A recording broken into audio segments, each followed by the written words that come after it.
ओम श्री सूर्याय नमः। आज रविवार को आप सुनिए रविवार व्रत की कथा। प्राचीन काल में एक राजा था और एक रानी थी। उनके पास सिपाही, घोड़े, दासियां, दास, धन दौलत सब कुछ था, सिर्फ उनकी संतान नहीं थी। इसी कारण वे दोनों राजा रानी बहुत दुखी रहते थे। संतान प्राप्ति के लिए उन्होंने हर तरह के दान, धर्म, धार्मिक अनुष्ठान, जप, मंत्र, पूजा पाठ आदि सब किया, लेकिन इससे उनका कोई फायदा नहीं हुआ। जब राजा और रानी वृद्ध होने लगे तो दोनों को बहुत ही चिंता हो गई। वे दोनों सोच में पड़ गए कि अब हमारे इतने बड़े राज्य का क्या होगा, कौन बनेगा इस राज्य का वारिस, कौन लेगा प्रजा की जिम्मेदारी। राजा और रानी दिन रात इसी चिंता में घुटने लगे। उन्हें खाने और पीने की भी सुध नहीं रहती थी। तो एक सुबह राजा के दरबार में एक साधु आता है तो दासी रानी को इत्तला करती है। तब वह दासी से कहती है, ये मेरा अंतिम दान धर्म है, इसके बाद मैं अपने हाथों से कोई दान धर्म नहीं करूंगी। रानी चावल भरा छाछ हाथ में लेकर बाहर आती है और साधु की झोली में भिक्षा डालने आगे बढ़ती है तो उसके चेहरे पर छाई उद्विग्नता साधु की दृष्टि में आती है। वह उससे पूछता है कि रानी साहिबा, आपको क्या हुआ है, आपको क्यों इतनी उदासी हो गई है। तब रानी साधु को सारी हकीकत बताती है और सिसकने लगती है। उस पर वह साधु कुछ पल गंभीर हो जाता है और कहता है कि चिंता मत करो रानी साहिबा, आपकी संतान की इच्छा पूरी हो जाएगी। आपकी कोख से एक पुत्र का जन्म होगा, मात्र वह 14 साल तक ही आप लोगों को मिलेगा। इसके आगे वह जीवित नहीं रह पाएगा। इससे बढ़कर आपको कुछ देना मेरे लिए संभव नहीं है। अपनी बात पूरी करते उसने अपनी झोली में हाथ डाला। झोली में हाथ डालकर थोड़ी सी भभूत निकालकर उसने रानी को दी और कहा, आप और महाराज दोनों इसे बांटकर ग्रहण कर लेना, तुम्हें जल्द ही पुत्र की प्राप्ति होगी। और वह साधु अपनी राह को चला गया। उसके जाने के बाद रानी सोचने लगी कि 14 साल तो 14 साल ही सही, उतने समय के लिए हमें पुत्र तो मिलेगा, यही काफी है। उतने साल तक मैं उसे जी जान से बड़ा करूंगी, उसे ढेर सारा प्यार और दुलार करूंगी, अपनी संतान की मुराद पूरी करूंगी। उस रात अपना सारा राज गाज खत्म करके राजा जब रानी के महल में गए तो रानी ने राजा को सारी बात बता दी और साधु की दी हुई भभूत राजा को दिखाकर बोली कि साधु महाराज ने ये भभूत हम दोनों को ग्रहण करने के लिए दी है। राजा बोले, इतना दान और धर्म किया, जप और तप किया, उसका कोई फल नहीं मिला। अब इस भभूत से हमें क्या संतान प्राप्त होगी। उस पर रानी बोली, जब इतना सब कुछ कर लिया तो अब ये भी सही, क्यों हम उस साधु के क्रोध को बुलावा दें। राजा को अब किसी बात पर विश्वास नहीं था, पर रानी को दुख ना पहुँचे इसलिए वह राजी हो गया।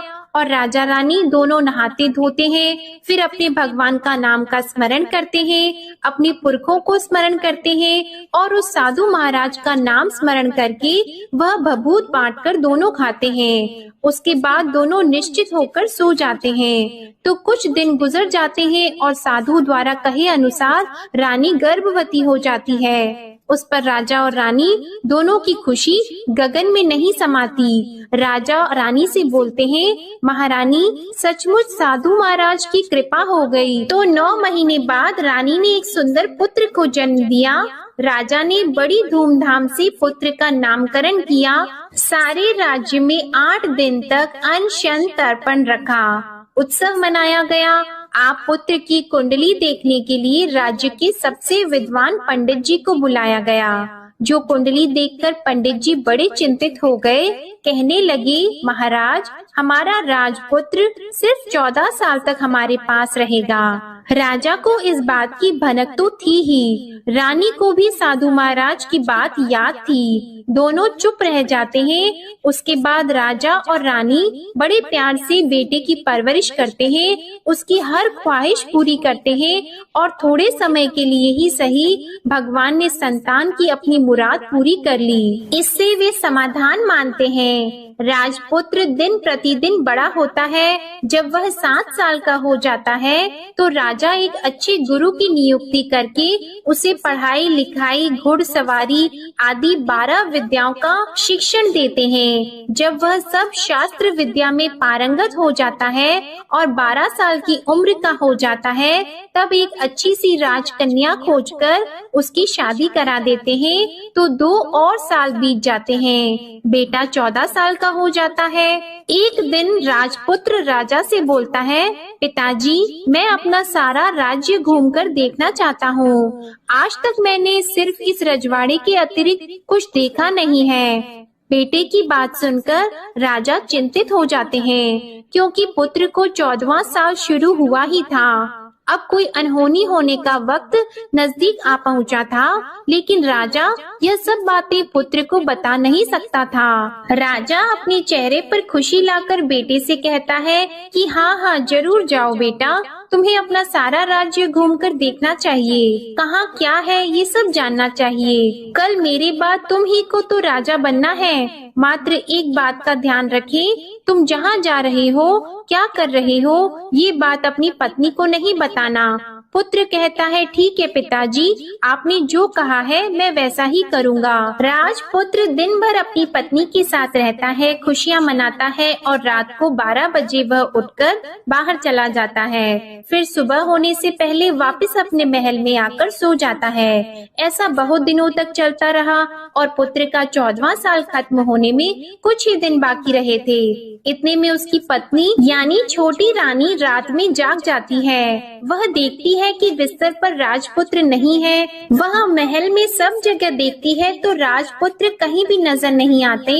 तो वह क्या करती, किससे कहती? वह चुपचाप रहती है। फिर वह सुबह होने पर देखती है कि उसका पति अपनी जगह सोया हुआ है। वह पति से कुछ नहीं पूछती है, लेकिन दूसरी रात भी जब वैसा ही होता है, तीसरी और चौथी रात और कुछ दिनों तक ऐसा ही चलता रहता है, तब रानी बहुत ही चिंतित हो जाती है। उसके मन में ढेर सारे सवाल उठते हैं, लेकिन उसे पूछने में डर लगता है। शायद पति गुस्सा कर बैठे। सास ससुर से पूछने के बारे में सोचा तो उसकी कुल मर्यादा बीच में आ जाती थी। तो इस तरह वह मन ही मन घुटती रहती थी। इस हालत में उसे खाने पीने में दिलचस्पी नहीं होती थी। वह दुबली पतली हो जाती है। तो उस राज्य में फूल बेचने वाली एक बूढ़ी मालिन थी। वह हमेशा छोटी रानी को फूल देने उसके महल में आती थी। उस बुढ़िया का ध्यान छोटी रानी पर पड़ जाता है। वह उससे पूछती है, बेटी, तुम्हें किस बात का दुख है? तुम इस तरह सूख कर कांटा क्यों बनी हो? उस पर रानी कहती है, क्या बताऊं तुम्हें अम्मा, तुम्हारा राजपुत्र हर रात्रि को बाहर चला जाता है और सुबह वापस लौट कर आ जाता है। वह कहाँ जाता है, क्या करता है, यह सोच सोच कर मैं अन्न जल ग्रहण नहीं कर पाती हूँ और सूख सूख कर इस तरह कांटा बन रही हूँ। बुढ़िया सब बात सुनकर उसे एक उपाय बताती है कि बेटा ऐसा करना, आज रात को तुम सोना मत, उसके पीछे जाकर देखना कि वह कहाँ जाता है, क्या करता है और उसकी अच्छी तरह से पहरेदारी करना। तो छोटी रानी बोली कि अगर मुझे नींद आ गई तो बुढ़िया बोली कि तुम्हें नींद न आए इसलिए एक काम करना, अपने बाएं हाथ की उंगली में एक जख्म कर देना, उस पर थोड़ी सी मिर्ची छिड़कना, उससे तुम्हें बड़ी जलन होगी और उस पीड़ा से तुम्हें रात भर नींद नहीं आएगी। रानी बुढ़िया के कहे अनुसार वही करती है। उंगली की जलन से उसे बड़ी देर तक नींद नहीं आती, लेकिन बाद में वो सो जाती है। दूसरे दिन सुबह बुढ़िया फूल लेकर उसके महल में पहुँचती है और पूछती है, क्या हुआ बेटी, क्या तुम देख पाई कि पति कहाँ जाता है? रानी कहती है, नहीं अम्मा, पहले कुछ समय जलन के कारण मुझे नींद नहीं आई, पर कुछ देर के पश्चात मैं सो गई। बुढ़िया कहती है, कोई बात नहीं, आज तुम उंगली पर पहले से थोड़ा बड़ा जख्म करना और ज्यादा मिर्च लगाना, तो रानी ने वैसा ही किया। परंतु वह सिर्फ पति को बाहर निकलते हुए देख पाती है, उसके पीछे नहीं जा सकती क्योंकि उसे फिर से नींद आ जाती है। दूसरे दिन सुबह बुढ़िया आती है तो उसके पूछने से पहले ही रानी रोककर कहती है, अम्मा, मैं आज भी उसकी पहरेदारी ठीक तरह से नहीं कर पाई। बुढ़िया कहती है, रोना नहीं बेटी, सब कुछ ठीक हो जाएगा। तुम आज रात जख्म और बड़ा करना और उस पर ज्यादा मिर्ची लगाना, और एक काम करना कि जब वह जाने के लिए निकलता है तब उसका रास्ता रोकना। बुढ़िया ने जैसा बताया रानी ने वैसा ही किया। आज रात उसे नींद नहीं आती है। पति जब रात को महल से निकलने के लिए चलने लगता है तो वह बुढ़िया ने जैसा बताया वैसे ही करती है। दौड़कर जाकर पति का रास्ता रोकती है और कहती है, कहाँ जा रहे हो, किससे मिलने जा रहे हो, मुझे बताओ। राजपुत्र उसे समझाने की बहुत कोशिश करता है। देखो, अगर मैंने तुम्हें यह बता दिया तो मैं तुम्हें दोबारा नहीं मिल पाऊंगा। रानी कहती है, कोई बात नहीं, ना मिल पाओ, लेकिन आप रात के समय कहाँ जाते हो यह मुझे बता दो। राजपुत्र निरुपाय हो जाता है। पत्नी की जिद के आगे उसकी एक नहीं चल पाती। ठीक उसी समय उसका 14वां साल खत्म हो रहा होता है, 15वां साल लगने वाला होता है। जो होता है वह हो जाने दो, यह सोचता है और कुछ चावल मंत्रों से सिद्ध करके पत्नी को देकर कहता है कि इन चावल के दानों को हाथ की मुट्ठी में पकड़ना। पहले दाएं हाथ में पकड़े चावल मेरे ऊपर फेंकना, मैं कौन हूँ तुम्हें पता चल जाएगा। बाद में बाएं हाथ में पकड़े चावल मेरे ऊपर फेंकना, मैं जैसा था तुम्हें मिल जाऊंगा। लेकिन यदि तुम बाएं हाथ के चावल मेरे ऊपर फेंकना भूल गई तो मैं तुम्हें कभी नहीं मिल पाऊंगा। रानी ने कहा, नहीं भूलूंगी। रानी बड़े आत्मविश्वास के साथ यह कहकर दाएं हाथ में पकड़े चावल पति के ऊपर फेंक देती है तो राजपुत्र एकदम एक विशाल घोड़ा बन जाता है। एकदम उम्दा सफेद गर्दन पर लंबी अयाल देखते देखते वह तेजी से दौड़ने लगता है। रानी उस घोड़े को एकदम भौचक्की होकर देखने लगती है और पति ने बाएं हाथ के चावल फेंकने की जो बात कही थी वह भूल जाती है। उसकी आंखों के सामने घोड़ा महल से बाहर निकलकर चला जाता है। घोड़ा जो महल से बाहर जाता है तो वापस नहीं आता। अब रानी को बड़ा पश्चाताप हुआ। वह स्वयं को कोसने लगती है, लेकिन अब उसका कोई फायदा नहीं होने वाला था। राजपुत्र अब वापस नहीं आने वाला था। सुबह होते ही महाराजा को सब बात पता चली। उन्हें बहुत दुख होता है। वे बिस्तर पकड़ते हैं और राह देखते हैं कि एक दिन उनका बेटा वापस आ जाए। इस तरह 1 महीना गुजरता है, 3 महीने गुजरते हैं, आखिर 6 महीने पूरे हो जाते हैं। राजपुत्र का कोई अता पता नहीं चलता।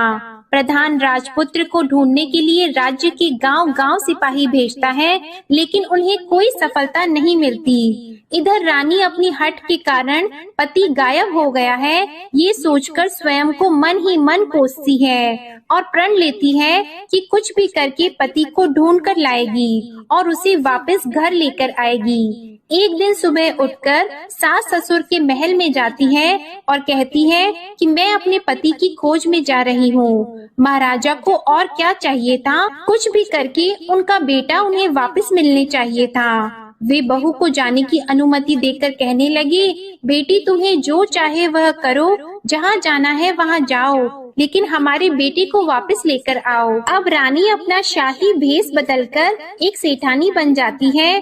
कुछ दासियों को, कुछ नौकरों को साथ ले लेती है, कुछ सामान साथ ले लेती है और राज्य की सीमा पर जाकर वहाँ एक भोजनालय खोल देती है। वहाँ आने वाले सब यात्रियों को खाना मुफ्त में देने लगती है। मात्र एक शर्त रखी कि खाने वाले को उसकी देखी हुई कोई अजीब चीज उसकी मालकिन को यानी राजकन्या को बतानी पड़ेगी, तो वहाँ आने वाला हर नागरिक अपनी तरफ से मैंने ये देखा, मैंने वह देखा कहकर वहाँ से मुफ्त खाना खाकर जाता था। परंतु रानी को जो बात चाहिए थी वह अब तक नहीं मिली थी। ऐसे ही कुछ दिन बीत गए तो रानी के महल में फूल लेकर जाने वाली बुढ़िया के एक बेटा और बहू थे। उनका एक छोटा बेटा था, यानी बुढ़िया का एक पोता था। तो बेटा और बहू सुबह काम के लिए निकलते थे, तो पोते को संभालने की जिम्मेदारी बुढ़िया पर रहती थी। दिन भर पोते को संभालती थी। एक दिन बुढ़िया को पान खाने की आदत थी, तो पान लगाने के लिए चूना चाहिए था।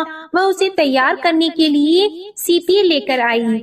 इन सीपियों को भूनने के लिए गोबर के कंडे चाहिए थे। कंडे इकट्ठा करने के लिए वह बांस की टोकरी लेकर चरवाहे के मैदान में गई। वहाँ बहुत सारे कंडे थे। उन्हें जमा करते करते उसे घर आने में अंधेरा हो गया। इस ओर शाम होते ही काम से वापस आकर बेटा और बहू घर पहुँचे, तो देखा कि बच्चा घर पर अकेला है और रो रहा है। वे दोनों गुस्से से लाल पीले हो गए। इतने में बुढ़िया घर आ पहुंची। बेटे ने पूछा, पोते को घर अकेला छोड़कर कहाँ गई थी? बुढ़िया बताने लगी कि मैं गोबर के कंडे इकट्ठा करने गई थी। इस पर बेटा बोला, दोबारा बच्चे को अकेला घर पर छोड़कर यदि कहीं गई तो मैं तुम्हें बहुत पीटूंगा। बुढ़िया कहने लगी, नहीं बेटा, फिर कभी ऐसा नहीं करूंगी। लेकिन दूसरे ही दिन बुढ़िया वह बात भूल गई और फिर चरवाहे के मैदान पर कंडे इकट्ठा करने चली गई। शाम को जब बेटा और बहू काम से वापस लौटे, तो देखा कि बच्चा घर पर अकेला है और रो रहा है। अब उसके बेटे की सहन शक्ति खत्म होने लगी और बुढ़िया के वापस आने पर उसे घर से निकाल दिया। बुढ़िया रात भर घर के बाहर अंधेरे में बैठी रही और सुबह होते ही हाथ में टोकरी लेकर कंडे इकट्ठा करने के लिए निकल गई। उस दिन उस पर कंडे इकट्ठा करने का मानो पागलपन सवार हो गया था। कंडे इकट्ठा करते करते जब अंधेरा हो गया, उसे मालूम ही नहीं चला। उसे जब ध्यान आया तो गांव का रास्ता भी ठीक तरह से दिखाई नहीं दे रहा था। वह अंधेरे में आंखें फाड़कर देखती देखती किसी तरह आगे निकल पड़ी। तो एक कपिला गाय छन छन की आवाज करते गली की घंटी बजाते ठुमक कर उस मैदान पर आ गई। उसे देखकर बुढ़िया सोचने लगी कि इस गाय के पीछे पीछे जाऊंगी तो गांव तक पहुंच जाऊंगी। तब बुढ़िया उसके पीछे पीछे जाने लगी। वह गाय उस मैदान से लेकर एक एक करके 6 मैदान पार करती है। आखिर में वह 7वें मैदान तक पहुंचती है, तो क्या होता है कि उस मैदान पर एक बड़ा सा पत्थर है। गाय जाकर उस पत्थर को अपना सींग मारती है। जब गाय ने सींग मारा तो वह पत्थर दूर हट गया और पाताल में नीचे जाने की सीढ़ियां दिखाई देने लगी। तब वह गाय उन सीढ़ियों से नीचे जाने लगी। बुढ़िया वह सब देख रही थी और झट से जाके गाय की पूंछ को पकड़ लिया। वह गाय के साथ नीचे पाताल में पहुंच गई और तुरंत ही गाय की पूंछ छोड़ दी और इधर उधर देखने लगी। उसने देखा कि वहाँ दीप और दिए जलते हैं और तेज रोशनी गाय के ऊपर पड़ती है और वहाँ अद्भुत घटनाएं घटने लगती है। गाय के नीचे जाते ही उसके गले में अपने आप सांकल पड़ गई और छमछम करके कोई दूध आड़ी में गाय का दूध दूहने लगा। लेकिन जो भी कोई वह कर रहा है वह मात्र दिखाई नहीं दे रहा है। बुढ़िया बहुत घबरा गई, कहाँ आकर फंस गई यह सोचने लगी और यहाँ वहाँ छिपने के लिए जगह ढूंढने लगी। लेकिन उसे कहीं भी जगह नहीं मिली। हर जगह उजाला ही उजाला था। तो वह एक कोने में खड़ी हो गई और जो कुछ सामने हो रहा था उसे चुपचाप देखने लगी। उसने देखा कि वहाँ एक उम्दा सफेद घोड़ा और 2 कुंड थे। उसमें से एक कुंड में उस घोड़े ने छलांग लगाई और ऊपर आ गया और उस घोड़े को अब राजपुत्र का रूप प्राप्त हो गया। उसने दूसरे कुंड के पानी में स्नान किया, वहाँ रखे नए कपड़े पहने और नजदीक ही एक सुंदर पलंग था, उस पर आकर वह बैठ गया। उसके सामने अपने आप 5 पकवानों की थाली आ गई। दूध की एक प्याली भी आ गई, 5 सुपारी आ गई। उसके सामने एक दिया जलता रहा और राजपुत्र ने खाना खाया, पानी पिया, 5 सुपारी खाई और बिस्तर पर लेट जाने से पहले सूर्य देव का स्मरण करके सामने जलते हुए दिए से पूछा, हे दीपंकर, मेरे माता पिता क्या कर रहे हैं? दिया बताने लगा, बेटे के शोक में डूबे हैं। राज कौन संभाल रहा है? तो उसने बोला कि राज्य प्रधान संभालते हैं। उसने पूछा कि मेरी पत्नी क्या करती है? तो दिए ने बोला कि उसने चौराहे पर भोजनालय शुरू किया है और आते जाते लोगों से वह नई खबर के बारे में पूछती रहती है। दिए के यों कहते ही राजपुत्र कहने लगा कि ठीक है। उसके बाद वह सो गया बुढ़िया कोने में खड़ी हुई सब देख रही थी। ऐसी अद्भुत घटना उसने जिंदगी में पहली बार देखी थी। उसे अंदर ही अंदर चुलबुलाहट होने लगी। वह अपनी भूख प्यास भूल गई और आगे क्या होता है कि उसे उत्सुकता से देखने लगती है। लेकिन उसके बाद और कुछ घटनाएं नहीं घटती। रात गुजर गई और सुबह हो गई। पलंग पर सोया हुआ राजपुत्र उठा और फिर से पहले वाले कुंड में छलांग लगाई। तो अब वह फिर से घोड़ा बनकर कुंड से बाहर आ गया। वह तेजी से उच्च पाताल नगरी से बाहर निकल गया, लेकिन वह कहाँ गया बुढ़िया को कुछ पता नहीं चला। उसके बाद पिछली रात की तरह कोई उस गाय को छमछम करके दूध दोहने लगा। जैसे ही दूध दोहना खत्म हुआ, उसके गले की सांकल अपने आप खुल गई और वह गाय तेजी से ऊपर जाने लगी, सीढ़ियों की ओर भागने लगी। गाय को दौड़ता देखकर बुढ़िया सोचने लगी कि अब गाय के साथ यहाँ से ऊपर जाना ही समझदारी होगी, नहीं तो कोई मुसीबत आकर उसके ऊपर टपक जाएगी। झट से उसने गाय की पूंछ पकड़ ली और गाय के साथ ऊपर आ गई। गाय जब मैदान में पहुंची तो उस सुरंग का रास्ता अपने आप बंद हो गया और उसके मुंह पर एक बड़ा सा पत्थर पहले की तरह खड़ा हो गया। ऊपर आकर वह गाय जंगल की ओर निकल गई। इधर बुढ़िया एकदम बावली सी हो गई।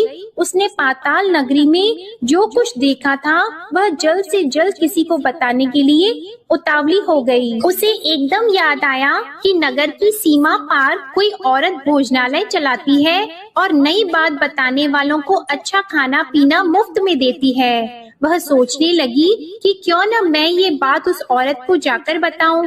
यदि उसे ये बात पसंद आ गई तो बाकी जीवन खाने पीने के झंझट से मुक्ति मिल जाएगी। बुढ़िया ने मन में तय किया और तुरंत उस भोजनालय के द्वार पर टंगे नगाड़े के सामने खड़ी हो गई और जोर जोर से नगाड़ा बजाना शुरू कर दिया।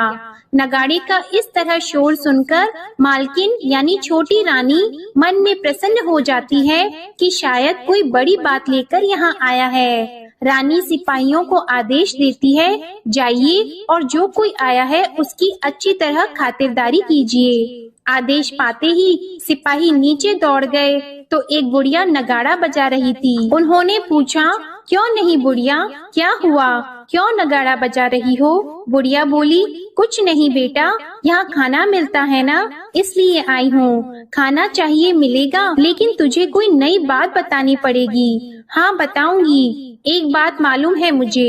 इस पर सिपाही उसे अंदर लेकर गए। उनको मालकिन का आदेश था कि जो कोई बूढ़ा बुजुर्ग वहाँ आए उनके साथ अच्छी तरह पेश आना, उनका अच्छे से आदर सत्कार करना। तो सिपाही ने उस बुढ़िया का भरपूर आदर सत्कार किया। यह उसे बड़ी सिद्ध थाली भरकर व्यंजन परोसते हैं। बुढ़िया कुछ दिनों से भूखी थी, वह खाने पर टूट पड़ी। खाना खाने के बाद सिपाही ने उसे नई साड़ी पहनने को दी। उसके बाद उसे लेकर रानी के पास आए। बुढ़िया और रानी ने तुरंत एक दूसरे को पहचान लिया। तब रानी ने बुढ़िया से कहा कि अम्मा अब बताओ तुमने क्या नई बात देखी है? नई बात? मैंने कोई नई बात नहीं देखी है। बुढ़िया बोली, वह तो मेरे पास तुम्हें देने के लिए खाने के पैसे नहीं थे, इसलिए मैंने झूठ कहा और नगाड़ा बजाया। रानी ने कहा, अम्मा घबराना नहीं, मैं किसी को तुम्हारा नाम नहीं बताऊंगी। फिर भी बुढ़िया ने कहा कि मेरे पास कोई नई बात नहीं है। इस पर रानी ने उससे कहा, देखो अम्मा, यदि तुमने मुझे वह नई बात बताई तो जिंदगी भर मैं तुम्हारी देखभाल करूंगी और तुम्हें रानी माता की तरह रखूंगी। अब बुढ़िया बताने को तैयार हो गई। उसने जो कुछ उस चारागाह वाले मैदान पर देखा था वह सब कुछ कुंवर रानी को बता दिया। बुढ़िया की वे बातें सुनकर कुंवरनी को यकीन हो गया कि वह राजपुत्र उसी का पति है। वह तुरंत बुढ़िया से कहने लगी कि अब माँ मुझे उस जगह पर ले चलो। तब बुढ़िया बोली, नहीं बेटी, वह पाताल राज्य है, सांप है। यदि किसी ने तुम्हें देख लिया तो तुम्हारी जान खतरे में पड़ सकती है। लेकिन रानी उसकी एक भी नहीं सुनती, उसे उस जगह ले जाने के लिए हठ करने लगी। आखिर में बुढ़िया ने उसका कहना मान लिया और कहने लगी, ठीक है, मैं तुम्हें वहाँ ले जा सकती हूँ, पर आज नहीं, कल वहाँ जाना है तो शाम को ही जाना होगा। तो दूसरे दिन दोपहर को रानी बुढ़िया के साथ उस मैदान पर गई और एक जगह छुपकर गाय के आने की राह देखने लगी। दिन ढलते ही अंधेरा गिरने लगा और गाय हमेशा की तरह वहां आ गई। मैदान के उस कोने में जाकर उसने पत्थर पर सींग मारा तो छत से पत्थर हटकर वहां सुरंग में जाने का रास्ता खुल गया। गाय उस रास्ते से नीचे उतरने लगी तो बुढ़िया रानी से कहने लगी, जल्दी आगे बढ़ो, हम गाय की पूंछ पकड़कर नीचे उतरेंगे। तो दोनों गाय की पूंछ पकड़कर नीचे उतर गईं। बुढ़िया पहले जिस कोने में छिपी थी उस कोने में छिप गई। अब नीचे सब कुछ पहले जैसा घटित हो रहा था।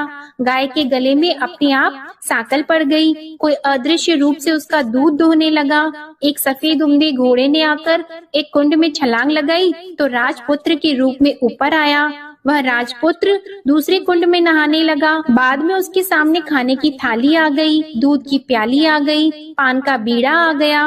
राजपुत्र सब ग्रहण करके सोने के लिए पलंग पर गया तो सोने से पहले सूर्य देव का स्मरण करके वह दिए से पूछने लगा, दीपांकर मेरे माता पिता क्या कर रहे हैं? तो दिया कुछ जवाब नहीं देता बल्कि वह बुझने लगता है। तब राजपुत्र को कुछ घटित हुआ है इसका संदेह हो गया। वह उदास हो गया और जो कुछ हुआ है वह हो जाने दो ऐसा सोचकर फिर से बिस्तर पर लेट गया। अब रानी का संयम छूट गया। वह दौड़कर पति के पास गई और उसके पैर पकड़ने के लिए आगे बढ़ने लगी। राजपुत्र तुरंत ही पत्नी को पहचान गया। वह छत से पीछे हट गया और चिल्लाने लगा, नहीं नहीं, मुझे मत छूना, सर्वनाश हो जाएगा। रानी दोनों हाथ जोड़कर पति से अपनी भूल स्वीकार करने लगी। स्वामी, मुझसे भूल हो गई। मुझे आपसे नहीं पूछना चाहिए था कि आप रात को कहाँ जाते हो। मैं अपनी भूल स्वीकार करती हूँ। मुझे मेरी भूल की सजा मिल गई है। अब आप घर चलो। आपके वियोग में आपके माता पिता ने बिस्तर पकड़ लिया है। आपकी प्रजा भी बहुत दुखी है। उस पर राजपुत्र कहने लगा, वही तो एक बार तुम गलती कर बैठी हो, अब दोबारा मत करना, नहीं तो अब मैं तुम्हें जो दिख रहा हूँ वह अभी नहीं दिखूंगा। रानी अब विलाप करने लगी, जोर जोर से जमीन पर सिर पटकने लगी। राजपुत्र के मन में उसके प्रति दया उत्पन्न हो गई। वह उससे कहने लगा, यदि तुम मुझे पाना चाहती हो तो तुम्हें एक काम करना होगा। काम कठिन है लेकिन वह तुम्हें अकेले ही करना होगा। रानी ने कहा, कहो स्वामी, कितना भी कठिन काम हो मैं वह पूर्ण करूंगी। रानी कहने लगी। इस पर राजपुत्र ने उसे बताया, इस पाताल से ऊपर जाते ही तुम्हें एक घना जंगल नजर आएगा। ऐसे 6 जंगल पार करने के पश्चात तुम्हें एक 7वां जंगल मिलेगा। वह जंगल सबसे घना है। उस जंगल के बीचों बीच एक पीपल का पेड़ है। उसके आसपास की जगह पत्ते, फंदे, जटाएं आदि से ढक चुकी है। वहाँ बाघ, शेर, सांप और भालू बैठते हैं। तुम्हें उन सबको भगाकर वह जगह साफ करनी है। उसको गोबर से लिपाई करके पवित्र बनाना है, रंगोली से सजाना है। उसके बाद वहाँ धूप, कपूर, अगरबत्ती जलानी है। फूल और कुमकुम से पेड़ की पूजा करनी है। दूध और दही से बने चावल का भोग चढ़ाना है। ये सब तुम्हें दोपहर को 12 बजे से पहले करना है। 12 बजने के समय तुम्हें उस जगह पर बैठकर सूर्य भगवान का ध्यान करना है। ठीक 12 बजे सूर्य भगवान का रथ वहाँ उतरेगा। वे सब देखकर खुश हो जाएंगे और कहेंगे कि जिस किसी ने भी ये सब किया है उसे मैं मनचाहा फल दूंगा। तो तुम सामने जाकर उसके रथ का दाहिना घोड़ा मांगना, मैं तुम्हें मिल जाऊंगा। इतनी बात कहकर राजपुत्र अपने पलंग पर सो गया और छोटी रानी भोर होने की राह देखने लगी। भोर होते ही वह बुढ़िया के साथ गाय की पूंछ पकड़कर ऊपर आ गई। ऊपर आने के बाद वह बुढ़िया से कहने लगी, अम्मा, अब मैं अकेले ही आगे जाऊंगी, तुम भोजनालय वापस चली जाओ। वह जंगल में जाकर राजपुत्र की बताई जगह ढूंढने लगी और स्वयं आरी से वह जगह साफ कर दी। बाद में राजपुत्र ने जैसे बताया वैसे ही लिपाई पोताई करके वापस आ गई। दूसरे दिन सुबह होने से पहले उठी और जंगल में उस जगह पहुंची। वहां जाकर इत्र और गुलाब का पानी छिड़ककर उस जगह सुगंधित धूप अगरबत्ती जलाकर उसे पवित्र किया और पूजा की सब सामग्री वहां तैयार कर सूर्य भगवान का ध्यान करके बैठ गई। जैसे कि पति ने बताया था कि दोपहर को ठीक 12 बजे सूर्य भगवान का रथ उस पीपल के पेड़ पर आकर रुका है। सूर्य भगवान ने जब रथ से नीचे देखा तो सुगंधित वातावरण देखकर वे बहुत प्रसन्न हो गए। फिर वे बोले, जिस किसी ने यह काम किया है वह यहाँ आकर आज मुझसे कुछ भी मांगे मैं उसे दे दूंगा। रानी ने जब ये शब्द सुने तो बिना समय गवाए दौड़कर उनके सामने आ गई और उनको साष्टांग नमस्कार करके बोली, भगवान वह मैं ही हूँ, मैंने ही यह जगह साफ की है। अच्छा, तो तुम्हें जो चाहिए वह मांगो। भगवान मुझे आपके रथ का दाहिना घोड़ा चाहिए। सूर्य भगवान बोले, नहीं नहीं, मैं तुम्हें और कुछ भी दे सकता हूँ, लेकिन यह घोड़ा नहीं दे सकता। मेरे रथ के 12 घोड़े हैं, तुम चाहो तो कोई और घोड़ा मांग लो, लेकिन यह दाहिना घोड़ा नहीं, वह मैं तुम्हें नहीं दे सकता। छोटी रानी ने एक नहीं सुनी, वह सूर्य देव से एक ही बात कह रही थी, वही दाहिना घोड़ा दे दीजिए, नहीं तो मैं आपके पैरों में गिरकर अपनी जान दे दूंगी। अब सूर्य देव धर्म संकट में पड़ गए। उन्होंने वचन दे दिया था, अब अपने वचन से पलट भी तो नहीं सकते थे। ठीक है, दे दिया तुम्हें घोड़ा, सूर्य देव ने कहा। फिर एक बात और भी कही, देखो मैंने तुम्हें घोड़ा तो दे दिया है, लेकिन वह तुम्हें यहाँ नहीं मिलेगा, तुम्हें उसे पाताल में जाकर लाना होगा।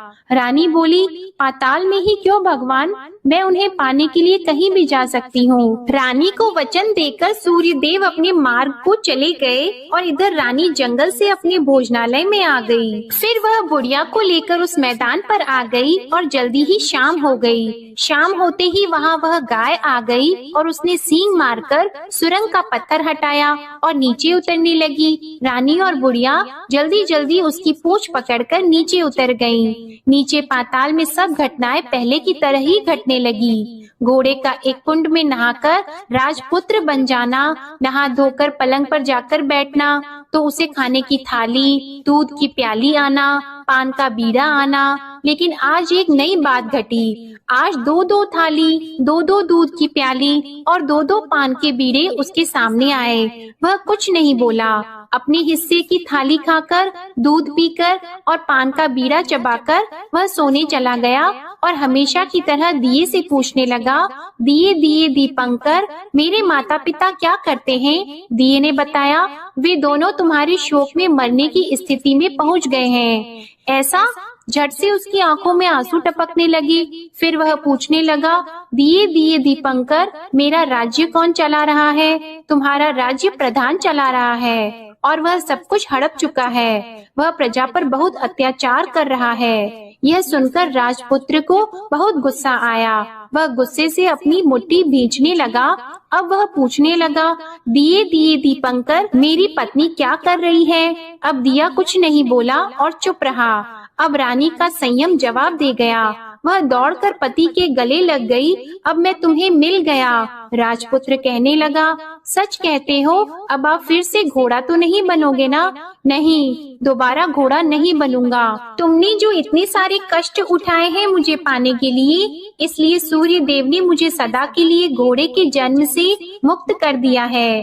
राजपुत्र ने बड़े प्यार से कहा और उसे गले लगाया। उसके आंसू पोंछे और कुछ देर के पश्चात सुबह हो गई तो गाय की श्रृंखला टूटकर वह ऊपर भूलोक जाने लगी। रानी, राजपुत्र और बुढ़िया उसकी पूंछ पकड़कर ऊपर आ गए। ऊपर आने पर वे सीधे भोजनालय में पहुँचे। वहाँ का सब सामान लोगों में बांट दिया और उसको ताला लगाकर अपने राज्य में लौट आए। राजपुत्र वापस आता है और उसके तेवर देखकर प्रधान घबरा जाता है। राजपुत्र ने उसे बंदी बनाकर कैद खाने में डाल दिया और राज्य की बागडोर अपने हाथ में ले ली। उसके बाद वह अपने माता पिता को मिलने उनके महल में गया।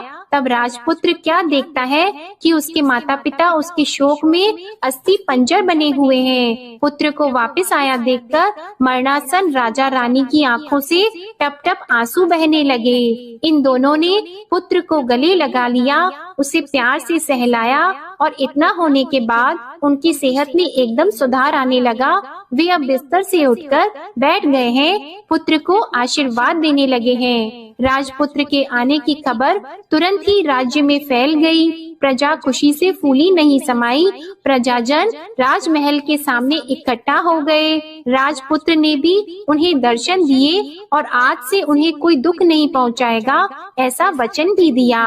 अब राजा अपने पुत्र का राज्याभिषेक करके उसे सिंहासन पर बिठाता है और बहू को महारानी का दर्जा देता है और स्वयं अपनी पत्नी के साथ ईश्वर स्मरण करते खुशी से दिन बिताता है। महाराजा बना राजपुत्र अच्छी तरह से राज्य चलाने लगा और अपनी पत्नी के साथ सुख शांति से जीवन बिताने लगा। उस बुढ़िया को रानी ने अपने ही पास रख लिया और उसकी अच्छी तरह से देखभाल करने लगी। बुढ़िया और उसके बुढ़ापे के दिन खुशी से गुजरने लगे। प्रेम से बोलिए सूर्य नारायण भगवान की जय। आपको आज की कथा पसंद आए तो वीडियो को लाइक करना मत भूलिएगा, शेयर कीजिएगा, कमेंट में भगवान श्री सूर्य नारायण की जय लिखिएगा और चैनल को भी सब्सक्राइब करिएगा। इसी के साथ आज आप हमारे चैनल पर जेठ मास महात्म्य की कथा भी जरूर सुनिएगा। प्रेम से बोलिए श्री सूर्य नारायण भगवान की जय।